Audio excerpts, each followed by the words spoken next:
Você já falou alguma heresia na sua vida? Não. Você já leu a Bíblia de forma herética? Não sei. Como você tem se comportado ao transmitir uma verdade bíblica? Esta verdade é exegeticamente bíblica? Não sei. Você tem se comportado de forma herege, não tem? Fala a verdade. Não sei. No universo teológico onde vivemos, vez por vezes a gente vê algo girando em torno dessa proposta, heresias. Eu estava aqui analisando alguns vídeos na internet e pude perceber que alguns pregadores, eles estão tão cegos que nem percebem que estão destilando heresias. O evangelho é porta estreita, sim, é um amor exigente, mas é uma porta sempre aberta.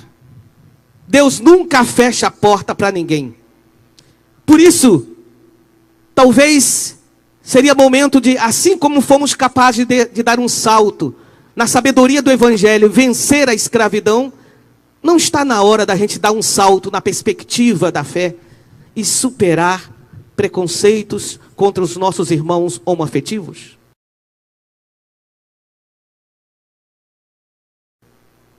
Pensemos, por exemplo, na perspectiva da fé. Na perspectiva da fé.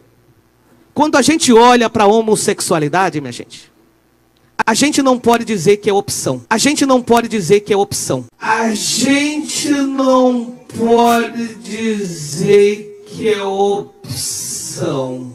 É o quê? Opção é alguma coisa que livremente você escolhe. E orientação, ninguém escolhe. Um dia a pessoa se descobre com esta ou aquela orientação. É o quê? Escolha será a maneira como você vai viver a sua orientação. Se de uma forma digna, ética ou de uma forma promíscua. Mas promiscuidade pode se viver em qualquer uma das orientações que se tem. Então, já que não é escolha, já que não é opção, já que a Organização Mundial da Saúde, desde a década de 90, não considera mais como doença, na perspectiva da fé, nós só temos uma resposta. Se não é escolha, se não é doença, na perspectiva da fé, só pode ser um dom. Só pode ser um dom. Só pode ser um dom. É o quê?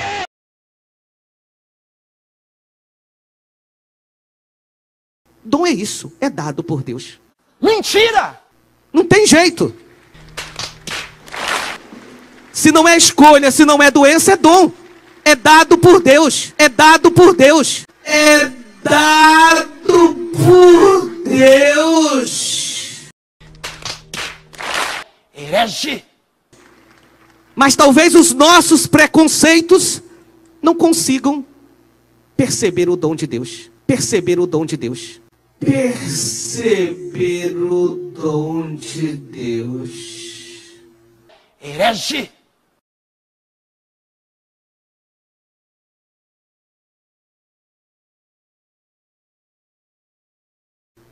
Assim como o preconceito com os negros não se percebia que o negro era gente e dizia que se não tinha alma, o nosso preconceito não permite perceber este dom. Em Romanos capítulo 1, 26 e 27.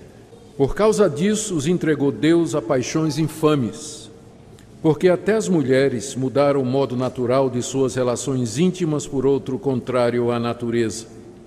Semelhantemente, os homens também, deixando o contato natural da mulher, se inflamaram mutuamente em sua sensualidade, cometendo torpeza, homens com homens, e recebendo em si mesmos a merecida punição do seu erro. Até aqui a leitura da palavra de Deus.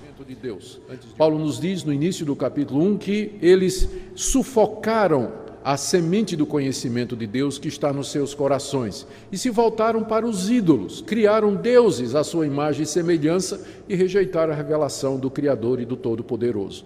Deus, então, como castigo pela rejeição da humanidade, entregou a humanidade aos seus próprios desejos, entregou a humanidade às suas próprias paixões. E como resultado, tiradas as travas e os freios, a humanidade se precipitou cada vez mais na imoralidade, na violência e na perversão dos seus caminhos. E aqui o apóstolo Paulo aponta uma dessas consequências do abandono de Deus, por assim dizer. Deus abandonou a humanidade e as suas paixões. E como resultado, então, nós lemos aqui, os homens, sem mais a graça de Deus para controlá-los, eles perverteram a ordem natural das coisas, desonraram seu corpo entre si. E Paulo aponta para o lesbianismo e o homossexualismo como sendo evidências concretas dessa entrega de Deus. Ou seja, Paulo vai falar e fala dessas duas coisas nos versos 26 e 27 como sendo uma expressão do juízo de Deus sobre a cultura dos seus dias. E nós fazemos a transposição e vemos também esses sinais hoje indicando a ira de Deus sobre a nossa própria cultura e nossa própria sociedade. Portanto, o meu tema nessa noite é esse, dos versos 26 e 27. Quando Paulo fala que Deus entregou os homens, as pessoas, às suas paixões infames, ele fala no verso 26 que as mulheres mudaram o modo natural de suas relações íntimas por outro, que é o lesbianismo, contrário à natureza, e no verso 27 ele diz que os homens fizeram a mesma coisa, homem com homem, cometendo torpeza e recebendo em si mesmo a merecida punição do seu erro. Nós estamos diante de um dos assuntos mais sensíveis e polêmicos dos nossos dias, que é essa questão da homossexualidade. Por homossexualidade nós entendemos não somente a atração e o sentimento entre pessoas do mesmo sexo, mas também as próprias relações sexuais entre elas.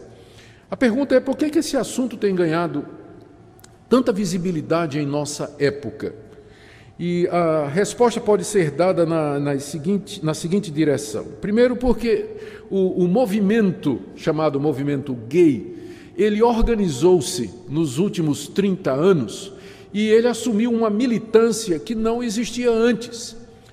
Sempre houve pessoas que se sentiram atraídas por outras do mesmo sexo e que mantinham relações com pessoas do mesmo sexo. Sempre houve. Há relatos disso nas culturas mais antigas que nós temos conhecimento. Mas é que somente agora, nas últimas décadas, no mundo ocidental, é que houve uma movimentação das pessoas que são participantes desse movimento para fazer com que não somente esse tipo de relação seja considerado aceitável, mas que seja visto como normal e até desejável.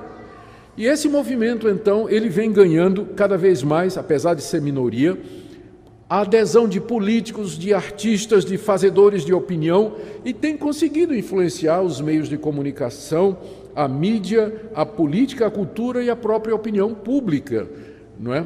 Eu sei que vocês não sabem disso porque crente não vê novela, mas me contaram que numa novela da Globo recentemente, houve a primeira cena de sexo gay jamais apresentada numa novela. Como eu sei que vocês não assistem novela, eu estou trazendo essa informação para vocês, não é? De que isso aconteceu e que mostra, de fato, como o movimento gay ele tem conseguido impactar e influenciar a cultura e a mídia em geral. Ganhou até os meios acadêmicos, a defesa de acadêmicos, de estudiosos que argumentam e tentam demonstrar cientificamente, por exemplo, a questão da ideologia de gênero, que os gêneros se constroem socialmente e que não é uma questão da escolha do indivíduo, né? E pela última contagem que eu soube, né, já havia 16 possibilidades de sexualidade. Você nasceu mulher, mas por dentro você é homem, mas você gosta de mulher. Ou então você nasceu mulher, você por dentro é homem e você gosta de homem. Aí o contrário, você nasceu homem, mas por dentro é mulher e gosta de mulher. Então são 16 possibilidades. Antigamente tinha um velho marque, né, quando a gente chegava no hotel, tinha dizendo assim, marque o sexo. Aí tinha uma caixinha M e outra caixinha F, né? O masculino ou feminino. Hoje vão ter que colocar 16 caixinhas, né, para que você marque qual é a sua identidade, né, sexual. como resultado exatamente dessa movimentação que existe hoje em todo lugar no mundo ocidental com relação à questão da sexualidade. Mas até aqui os cristãos poderiam dizer é uma questão da pessoa diante de Deus e nós respeitamos as opções que as pessoas tomam na vida e tudo mais. Mas a questão é que esse movimento, o movimento organizado, ele tem feito ataques cada vez mais ousados contra o cristianismo e contra a família e contra os padrões tradicionais das culturas ocidentais que foram influenciadas pelo cristianismo. Para começar, eles conseguiram rotular todo pensamento contrário como sendo discurso de ódio. Então, se você disser, eu não concordo com o homossexualismo, já é rotulado de homofobia. Nós não temos nem o direito de dizer que, na minha opinião, na nossa opinião, né, a gente respeita as pessoas, ama as pessoas, quer tratá-las todas por igual, mas se você disser que a homossexualidade está errada, já vem o rótulo de homofóbico ou discurso de ódio. Então eles vêm conseguindo emplacar isso na cultura, na opinião pública. Outra coisa que eles têm feito é tentado culpar o cristianismo pela perseguição e violência contra os homossexuais, porque dizem que a igreja, ao considerar a homossexualidade como errada, provoca nos fiéis uma organização ou um desejo de combater o homossexualismo até na base da violência. Há pouco tempo, quando houve aquela tragédia numa boate gay em Orlando, em que uma pessoa matou dezenas de gays lá a tiro, aqui no Brasil um conhecido deputado começou a dizer que a culpa era dos evangélicos. Os evangélicos, porque eles dizem que é errado, não é? E aí as pessoas vão combater aquilo que é errado e querem resolver isso. Alguns vão ao extremo e fazer isso e usam da violência para combater, não é? Esquecidos de que quem promove massacre de pessoas assim não é o cristianismo que tem feito isso, de forma nenhuma. Ao contrário, muitos desses crimes são feitos por homossexuais que brigam entre si. Muitos desses chamados crimes de homofobia é praticado por outros homossexuais que acabam se desentendendo e assim por diante. Mas a mídia, consistentemente, ela vem fazendo essa campanha, escolhendo a maneira como dá a notícia para dizer que se um homossexual ele foi agredido ou ele foi atropelado, que é homofobia. E às vezes não é nem isso de fato que está acontecendo, não é? Mas, e agora, e mais recentemente, entre outras tentativas, né, que esse movimento ativista tem feito, vem de criminalizar a opinião. Ou seja, eles vêm tentando emplacar no Brasil algum tipo de lei que proíba as igrejas a pregar ou dizer o que elas acreditam com relação a isso. O último projeto de lei, que até agora não passou, primeiro tinha um projeto que proibia completamente. Depois eles viram que não passava e fizeram uma alteração. O primeiro projeto era o PL 122 de 2006. Esse não passou. Depois eles tentaram fazer uma composição dizendo o seguinte: não, os evangélicos podem dizer que o homossexualismo ou homossexualidade está errada, mas dentro do templo, dentro das igrejas, fora não pode. Então, por exemplo, esse sermão que eu estou pregando aqui não poderia estar sendo transmitido pela internet para o mundo todo, como está sendo agora, se aquela lei passasse. Não é? Porque dizia que se for falar desse assunto é só dentro do templo. E é claro que a dificuldade que eles estão encontrando para passar é que a Constituição brasileira assegura liberdade de crença, liberdade de consciência e liberdade religiosa. Então está na nossa Constituição, são direitos civis fundamentais, mas há essa tentativa constante, organizada e persistente de criminalizar a opinião a respeito desse assunto.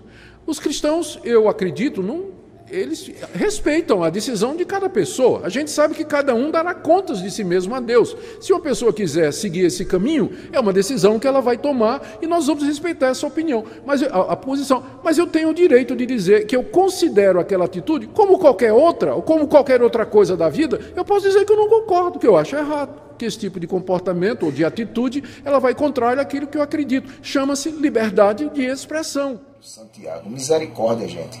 Vamos acordar, vamos despertar para a teologia, vamos despertar para a palavra de Deus, ler a palavra de Deus, buscar a inspiração da palavra de Deus, buscar o auxílio do Espírito Santo para interpretar a palavra de Deus, procurar a ajuda de pessoas que possam desenvolver a palavra de Deus, mas não ficar engoldados com coisas desta natureza, coisas que não estão na Bíblia. É pura invenção humana que não produz nenhuma edificação espiritual.